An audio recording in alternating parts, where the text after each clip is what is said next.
Hello, hello.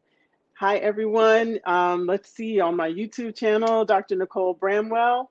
Dr. Nicole Bramwell here. And also on my Facebook page, Dr. Nicole Bramwell.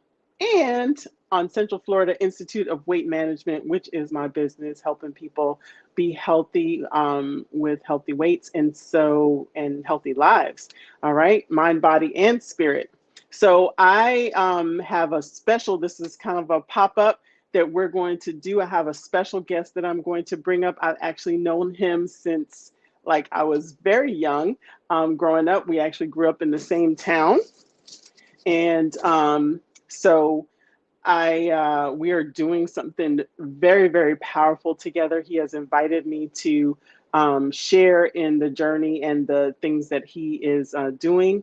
He is a forward thinker. He is the founder of the African American Family Institute, which hosts the African American Family Summit, which is coming up very, very soon. And so I'm going to bring forward none other than Dr. Kennedy E. Jacobs, Sr. And let's see. There we are. Hello, Dr. Kennedy Jacobs. How are you? Well, I'm wonderful, Dr. Nicole. It's my pleasure to be with you on today, and thank you for the invite as well. I'm looking forward to a great conversation today. Absolutely, absolutely. So I was just sharing with those that are joining us, like Tammy Clark, that we have known each other for so long, went to Yes. school for many years with each other, shared time in the band and what have you. But we are on this new path now. We're going to share something super, super powerful that you have started and spearheaded, and I'm just so pleased and honored that you would ask me to be a part of it. So if you would just tell everybody like a little bit about you and what you're doing, and then we'll kind of get into the meat and potatoes of what we wanted to discuss. Well, thank you again, Dr. Nicole. First of all, let me say greetings to all that are watching and listening via social media and all platforms that today this broadcast may come on. Again, we are real people trying to solve real problems. And so I'm a native, born in Tampa, but moved to Daytona at the age of 2. My mother and father separated when I was 2 years old, and we moved to Daytona and became a part of the fiber here in this community. It is through our lived experience that the work that I'm now called to do came from that lived experience. In other words, questioning why did I have to live without my father. My father spent much time with us in the summer. Mom had us in the school year. But as a man, as a black male, I was wondering, how do I cope with this and how do I go forward? How do I have a positive mindset when I've had such a traumatic experience in my life? And so much of this now begins to shape me as, first of all, a practitioner. I have been a ordained pastor for over 25 years. I've had an opportunity, definitely an opportunity to go back to school and matriculate through first my undergrad within Cookman University, also Howard University, a Master's of Divinity, and now very happy to say a doctoral degree from Regent University. And so these degrees are not just degrees; these things are to help inform us so we can equip our community. So, Dr. Nicole, I think today is, I believe that it is our life path. Our life threads that have led us to where we are. And so the work that I've done through this dissertation work is called Is the African American Family Endangered? A mixed method research analysis of how belief systems impact sustainable family dynamics. And so that's my work. That's where I put my foot down and say, okay, how can I make a difference? And so I want to say this, and now I'm going to turn it back to you, Dr. Nicole. When I went to school this last time, um, the gentleman said to us, he said, every person is born into the world to find a problem and solve it. And so as an individual, as a person, as whatever you want to call me, I believe I found a problem that I desire to solve. And that's to solve hurting young men and young ladies, and even adults who have never overcome their circumstances and their family dynamics. And so I want to be a part of that recovery, and I want to be a part of that healing. Well, definitely, that's a big order to fill. But definitely you have started not doing it by yourself. So yeah, you found your problem, but certainly a problem that size cannot be solved alone. So you know, as we have had several discussions, about how we feel about our community and what's going on and the belief system, and definitely belief system is so powerful just across the board, having to do with health, how people live, how they succeed or don't succeed. Man, that topic right there, I need to hook you up with my mentor. He would love to have that conversation with you, but I'm pretty sure he'll be watching shortly, Mr. Tony Fleming. But so let's talk about, my first question would be, so the African American Family Summit is coming up. And I participated in the one that you had last year, which was exciting. Dr. Smith Thank was the keynote speaker, and that was phenomenal. And so now it's coming up. We're going to do it again, the 25th and the 26th. And so, why the summit? Like, what do you feel that that will accomplish, bringing it forth in a summit, and who should participate in the summit? you, Dr. Nicole. That's a great question. Here, we have heard rhetoric from agencies. We've heard rhetoric from outside sources that come into the urban communities or Black communities, and they assess the issue, they assess the problem. But what I discovered was is that we as a community are not speaking back. And more importantly, there are those of us in our communities who look like us, who not only have been equipped, but have value in our conversation to say, why aren't we having a conversation? And why aren't we bringing solutions to the table? So the symposium, the summit was designed to bring thought leaders like yourself and others to say, how do you see the problem facing families as it relates to wholeness and wellness and sustainability? And so, with that being said, we reached out to experts in some cases in many areas to say we want to create panels that we can not only create a discussion, but we can hear back from the people within the community in which we're trying to help. And this covers obviously many socioeconomic background. And so that means it's from the low end to the high end to bring understanding of how we create sustainable families. So the summit is designed, symposium is designed to bring thought leaders, community. And I'm glad that you asked who is this the audience? Who are we trying to reach? Well, we're trying to reach residents because the people who need the information, that's we want to reach them first. That's the first primary. Families who have been trying to find answers, families that through all of what we've gone through in the last 2 years are trying to find solutions. And so we want to get residents and families. Secondly, we want to deal with local stakeholders, agencies.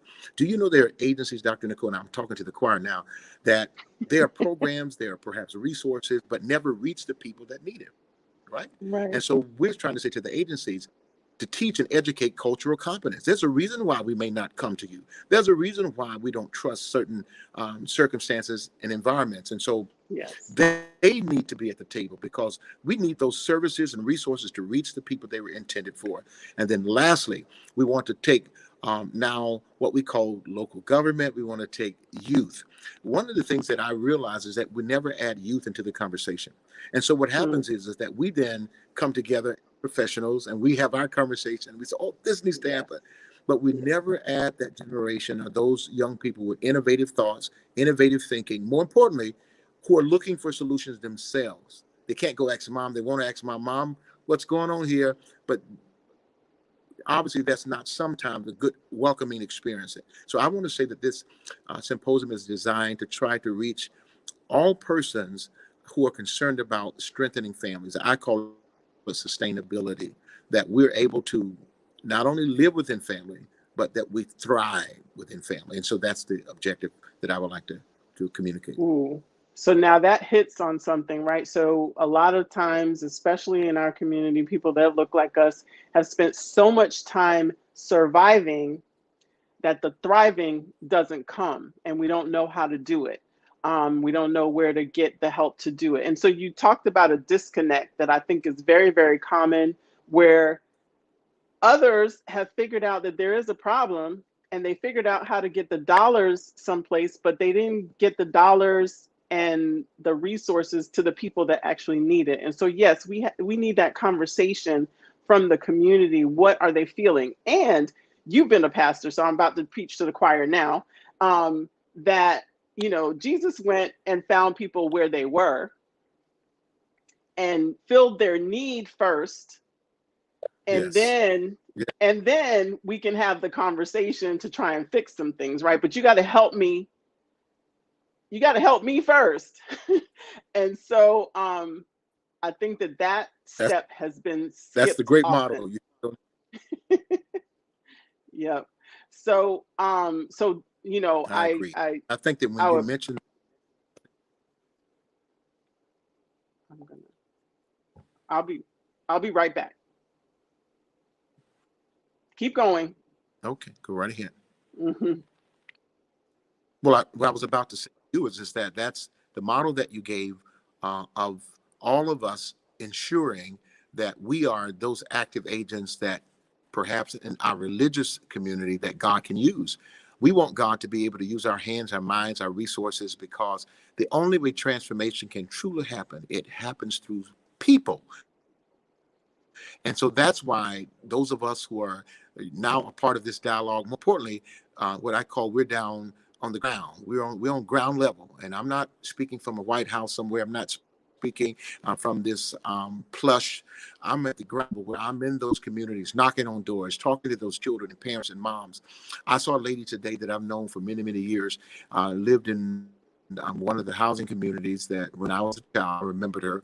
And the day I saw her, I was out in the community talking about the symposium, and I saw this lady in a space where she was in the same space. I want to be honest, 30 years ago where I saw her. And so I grabbed and hugged her neck. I said, I'm so happy that I had a chance to see you. But in the same time, God reminded me, this is Kennedy, we've got to elevate people. We've got to help them like someone helped us to get to this next level. And that's the motivation, that thing you talked about how do we get persons and our community to a place that we're actually loving and causing change to happen. And I feel it's our drive that getting people to a better place in life. And that's what I'm hoping. Absolutely. And so in order to do that, definitely health is has to be a focus, a huge part of the focus, because we just get this one body, right? We get this one body for whatever time we're given. And if we don't take care of the body, but the body's also attached to the mind, right? And so we have to take care of the whole person and address the whole person in where they are so that they can detach from those circumstances that you talked about. So, yeah, it's really easy for us to get caught up in that we are our circumstance, we are our situation, we are our plight, whatever you might call it, and don't know how to really get out. And just showing somebody the way, it doesn't fix it, because otherwise we wouldn't even be having this conversation. Um, and even sometimes taking somebody to that place doesn't you know fix it. So we actually have to support throughout that process and know what their understanding is about the process too, because we can understand a certain process and we think that we're going to help in a certain way, but if that's not practical to that person, it doesn't mean anything. And so I love it that you have brought so many leaders from the community together to do the summit, because they really have a grasp on what's going on. And these are people that people may not always talk to them about what they know. They're trying to do what they need to do in their corner of the world, and now you're bringing the corners together. So I think that's pretty impressive. I'm really excited about what's going to happen on the 25th and 26th of February in Daytona Beach, right? So where well, you didn't start there and neither did I, but That we spent a lot of time there. Ground level, we spent a lot of time there, because I also was not born in Daytona. I came from exactly. New York into the community, but definitely I'm a See, I Daytonian, don't, right? So so tell us what else to you the heart, to the heart. go ahead. Tell us what else Well, you would I like wanted to to, I happen. guess, Dr. Nicole.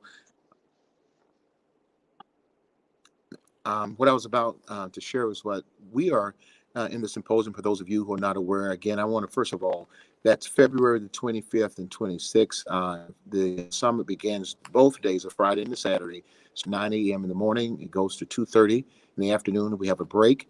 And then on Friday night, we have a what we call family call to prayer. That means we're calling families, moms, dads, children together to say it is our responsibility that we now as families take ownership. And we want to empower families. But we believe in our cultural experience, in my lived experience, is that that started with prayer. And so we want to pray for families on Friday night. And then Saturday, we have Saturday night after the symposium, we have a friend of Nicole and ours from, he's from Augusta, Georgia. His name is Reverend Duran Jackson. He is the founder of an organization called The Experience. He's been working with young people in that region for some years and has been very effective in that area of and this is an organization what causes youth they call together to express themselves through mime and through dance, and I want you to know we're excited about the presentation they're going to do Saturday night. They're going to complete this summit because we wanted to hear from the youth. I thought it's very important that we put them on display, and even though mime, if anybody knows anything about mime, they don't speak, and that's the power of it, but they get a chance to express to us their feelings about family and those type of things in that way. And so we're excited about that. So I wanted to give you some details about that. But on the symposium, I want to talk about a few of the panels. First of all, we are have a panel, first of all, called Media and Entertainment, where Pastor Harding will be leading that. He is discussing how media, social media, media platforms can impact and affect the family life. And I think for all of us who have children, young adults and adults, even adults, it has shifted the way our families operate. If you go to a Yes. dinner table in a restaurant now, you may see two adults not talking to each other, but doing what? Looking down at those phones, right? And we must acknowledge that this is impacting the way we have relationship. So he's dealing with media and entertainment, how that affects us. We have also mental health experts that are coming to talk about, obviously, what we have gone through in this last 2 years with the pandemic, with people with loss, death, sicknesses. And guess what? That's trauma, that's grief. And I want you to know, tell me where you've gone to get your support as you've gone. Listen, I've gone through some situations in this last 2 years that it challenged the way we think. It challenged the way that we do things. Matter of fact, Kennedy, I don't even know if I want to go to the store tonight because I'm afraid of certain things, right? So we Right. now have to address that. So we're doing that within the summit as well. That we want to address that, hearing from families, hearing from professionals, why we think the way we do, and how do we process that grief. That's very important. Dr. Nicole, one of the panels you're dealing with is health and wellness. How do we live healthy? Is it affordable for us to live healthy? Matter of fact, Mm, is this something generational that now we have taken on habits, norms that are not healthy for us? And so you get a chance to speak to that. And I want to be honest and transparent today as well that Dr. Nicole, last year I ended up experiencing something with diabetes and didn't even know that right. I had any issues with diabetes. But all of a sudden, the doctor tells me that you're borderline. And so we reached out to Dr. Nicole, and she shared some things that Kennedy don't get. I got afraid immediately. She'll tell you I went into shell shock, and I was trying to figure that thing out. But she said you can recover because you can change your habits. And I want to tell you, ladies and gentlemen, I stopped eating sugar, I stopped eating pastas, I stopped eating white bread, and I want you to know, a year later, that diabetes situation turned around. And it wasn't just because I prayed in Jesus' name either. I took steps and did what the doctor prescribed. You hear me? Yes, yes, yes. And so I want to give some That's kudos awesome. to Dr. Nicole. But that's the kind of thing we Thank do. you. So as families, we're understanding that. And then we have things that we're going to be dealing with, the exploitation of women and young girls, how in our society that we must deal with this issue that still faces us, respecting women, and how do we're exploiting little girls.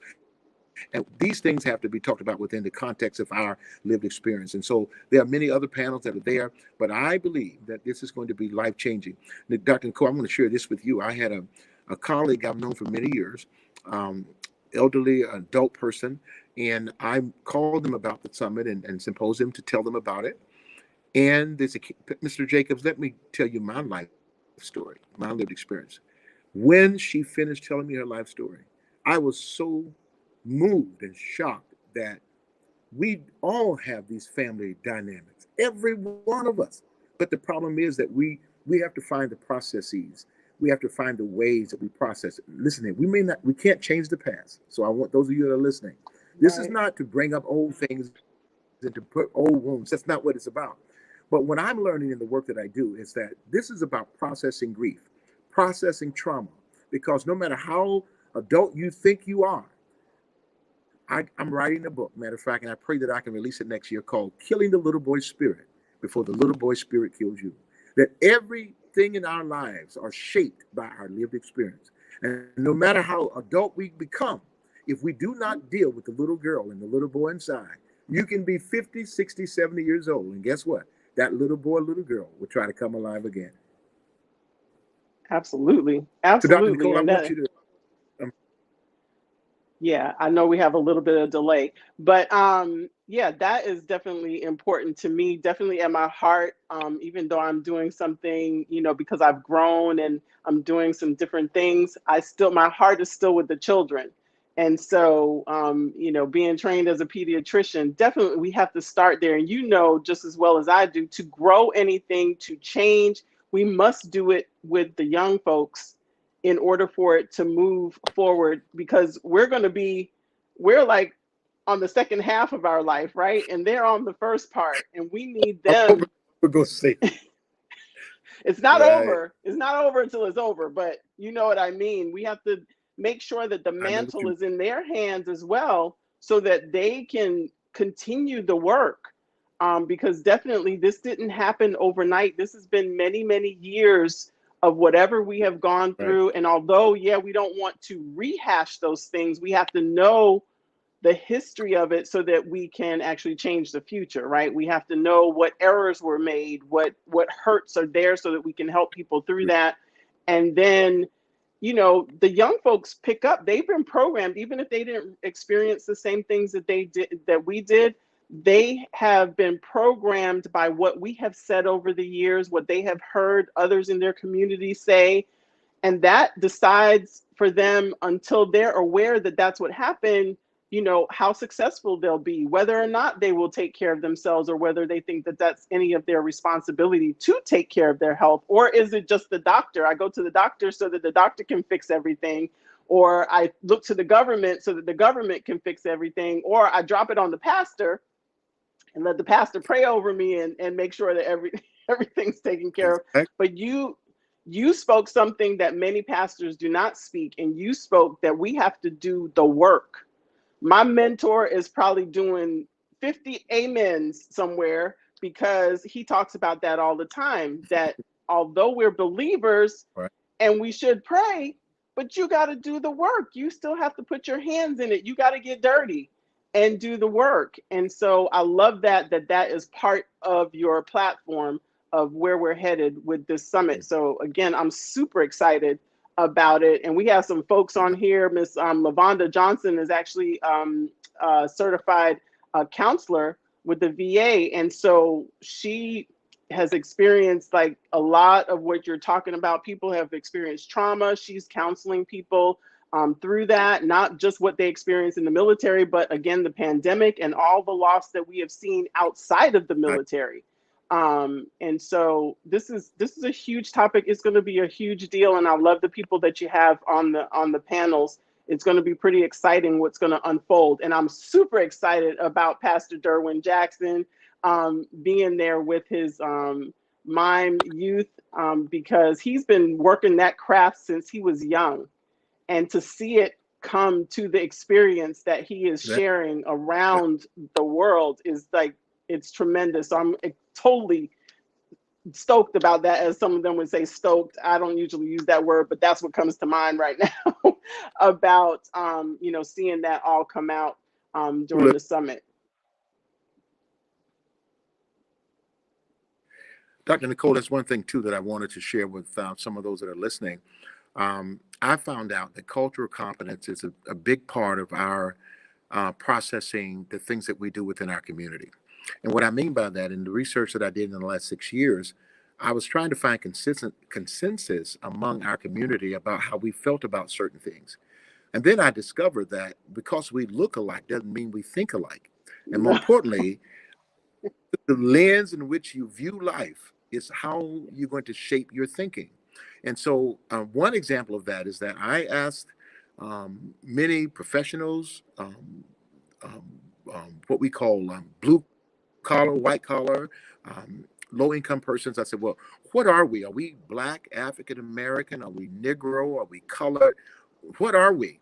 And do you know, in Mhm. 6 years, Dr. Nicole, there is not a consensus yet. Somebody said, No. I'm not Black. Somebody said, I'm not African American. I didn't come from Africa.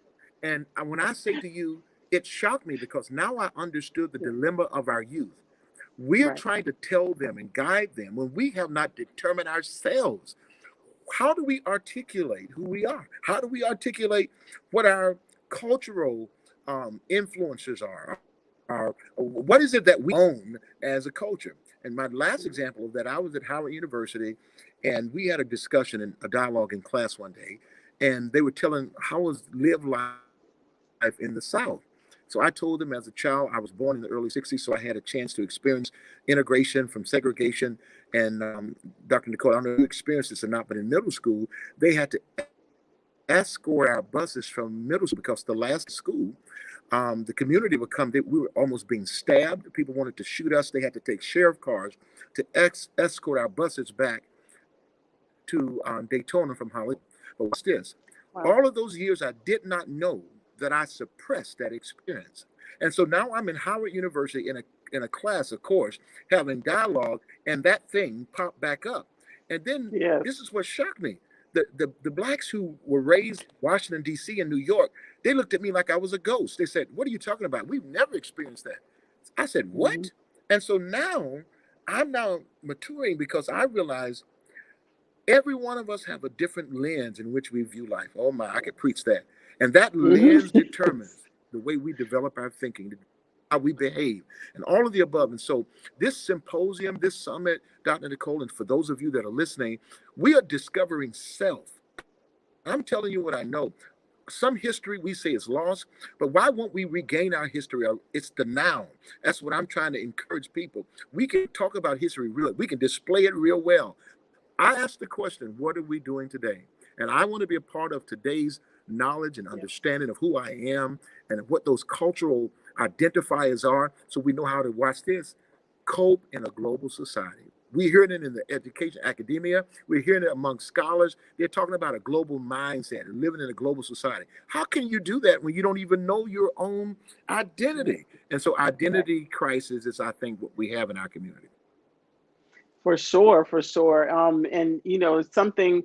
There's a topic that my sister talks about often because apparently there's some kind of battle going on the social media of the light skin and the people of color. Apparently we've been separated now somehow, and I don't understand that because we're all the same.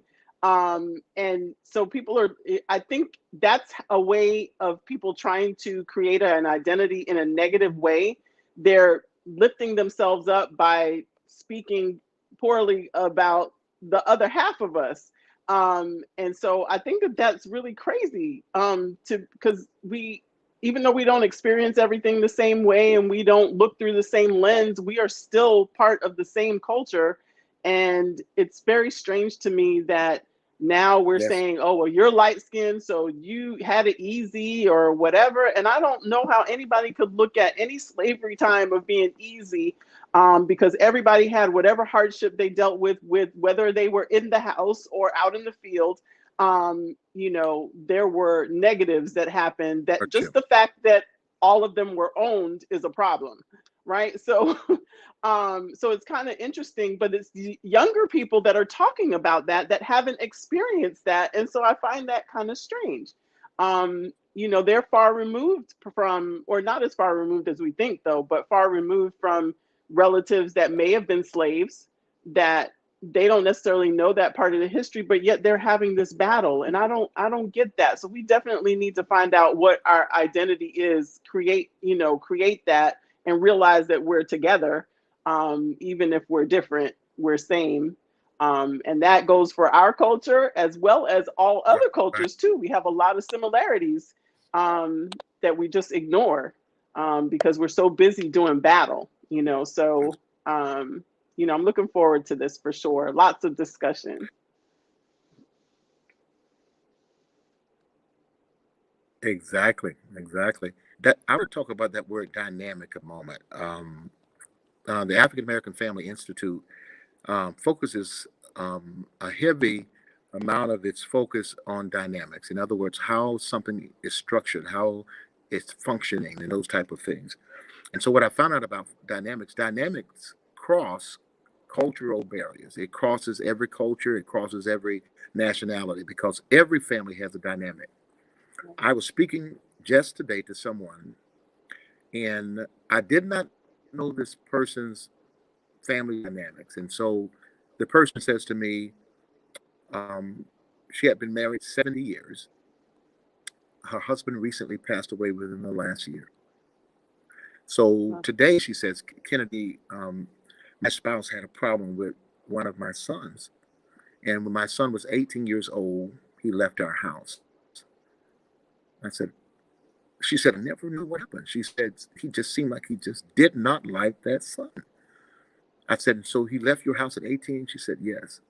So just so happened the son had come home because the father passed. This lady says to me, Mr. Jacobs, I have not seen him since he left home. Wow. 45 years. Wow. What a dynamic.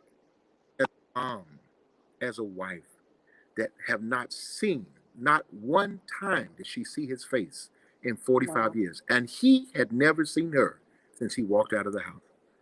And I Wow. said to myself, we are in a time and a day that we must fix these dynamics. You were talking about the young people. They will emulate what they experience in their lived environment. I know we Hmm. try to say, no, my child should have never done that. Well, if we create an environment that's not Right. conducive to healthy thinking and healthy well-being, then what do we expect? And that's what Right. I'm learning as a father, as a husband. I realize, matter if I'm not a perfect man, but one thing, a responsibility that I have is for my sons and my daughter and my wife is to at least to live the best life I can in front of them. And if I do that, I can go to sleep at night because I've done my part. I've done my part Right. to be active in their lives. I've done my part to love, and I've done my part to lead. I call a decent life that they can say, okay, my dad, he had common sense, right? He did things that he thought was right, and I want to try to do that. But those are the dynamics I'm saying that we've all got to look at those dynamics. Those dynamics are Right. major, major, major, and it's impacting all of us. And I want to make that a very big conversation for those of you that are watching. That how are your dynamics? The dynamics that we never tell anybody about. The dynamics that make us feel the way we do about certain circumstances. About even watch this, Right. people in your home. There are things that have happened that we're not speaking to our own relatives. And so that Right. was just today. I was awakened again to the fact of the need of something like this. Absolutely. Absolutely. Well, we don't want to spill all the beans here. So, definitely, this is big conversation. So, we want to Yeah. make sure that everyone knows that you are welcome at the African American Family Summit in Daytona Beach on February 25th and 26th. And we got a daytime thing and we got a nighttime thing. So you need to just make yourself available. Lots of hotels over there, people to stay with. It's lots of fun over there. There's beach and everything. So you can come and check us out. Right. And so tell us where it is, Dr. Kennedy. Yes, I was going to ask you if you had the flyer to share your screen. I don't know if you have that possibility, that capability, but it's going Oh, to I'm be at not, New Mount. yeah, go ahead. Next time, right? New Mount Zion Baptist Church on Mary McLeod Bethune Boulevard in Daytona Beach. It's down the street from Bethune Cookman University, by the way. And so once you get on MLK, you're going toward east, toward US 1, and you'll see New Mount Zion Baptist Church there to your right, a red brick church. Pastor Harding is the pastor there. Again, each morning at 9 o'clock, Friday and Saturday morning, the 25th, Saturday the 26th, we begin the panels. And so, again, as Dr. Nicole shared, I think your voice, your input is very important. More importantly, to find persons who have an interest and say, we're not looking for someone outside of our community to change our communities. It starts with you and me. It starts with us that we now raise argument. We say we can come in and help find the solution. And so that's what we are hoping that we can all do together. So thank you for those of you that listen today. And Dr. Nicole, I want to thank you for allowing this to happen, the platform you've created today to share this awesome experience that we're looking to have at the African American Family Institute Community Symposium in Daytona Beach, Florida, on February the 25th through the 26th. So I'm looking forward to it.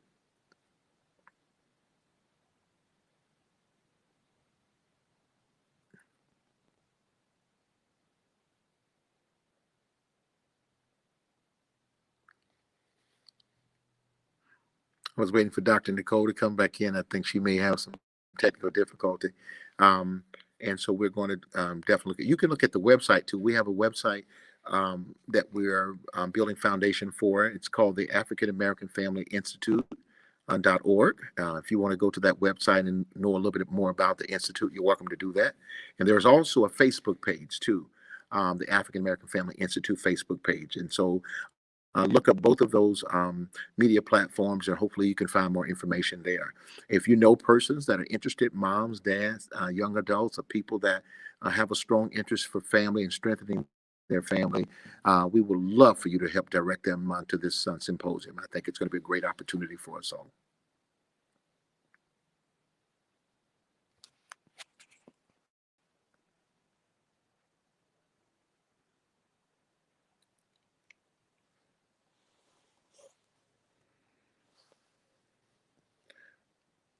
I think Dr. Nicole, we may have lost. I don't know if I'm still on or not.